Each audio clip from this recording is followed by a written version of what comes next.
টাঙ্গাইলের ধনবাড়ী উপজেলার ধোপাখালী ইউনিয়নের চারাভাঙ্গা গ্রামে রাতের আঁধারে কৃষক ফজর আলীর 2 বছরের প্রায় 70,000 টাকার ফসল নষ্ট করেছে দুর্বৃত্তরা।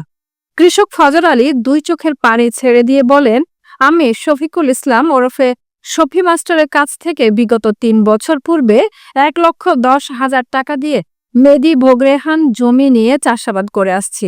গত পরশু রাতে কে বা কারা আমার আবাদি পাট নষ্ট করে রাতের আধারে। এর আগের বছরেও রাতের আধারে লাউ, মিষ্টি কুমড়া সহ প্রায় 50,000 টাকার ফসল নষ্ট করে ফেলে রেখে যায়। শখ আমি করি, ফসল আবাদ করি।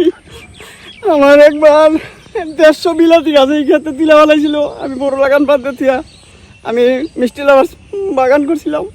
150 গাছ তিলা বালাইয়া আর কত শত বিলাতি যে আমার এই বিলের ধারে ফালাই দিছিল। আমার কিছু করবার জানে গ্রামবাসী কয় ধৈর্য ধরো। আবার এইবার আমি এই ক্ষেতে পাট বুনছি।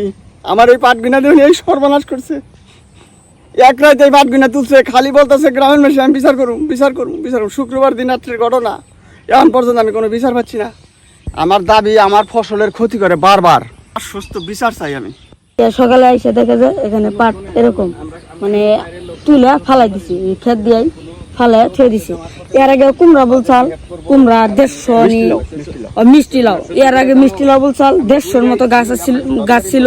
150 গাছ তুলে হাল দিছে। আর আপনার মিষ্টি লাউ চাল অনেক না, 200-300 মিষ্টি লাউ চাল ওগুলো ওই পাশের জমিতেই ফেলে দিছে।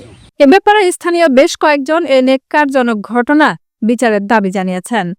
ফজর আলী ক্ষেত মেদি নিয়ে অনুযায়ী একবার কুমুর টাল দিছে, সে সময় বলে কিছু ক্ষতি টতি করছে, কুমুর তুলছে, গাছ তুলছে, আবার ই তারিখে পাট বুনছে, পাটও তুলছে, এইটুকুনি। এটা অন্যায় হয়েছে।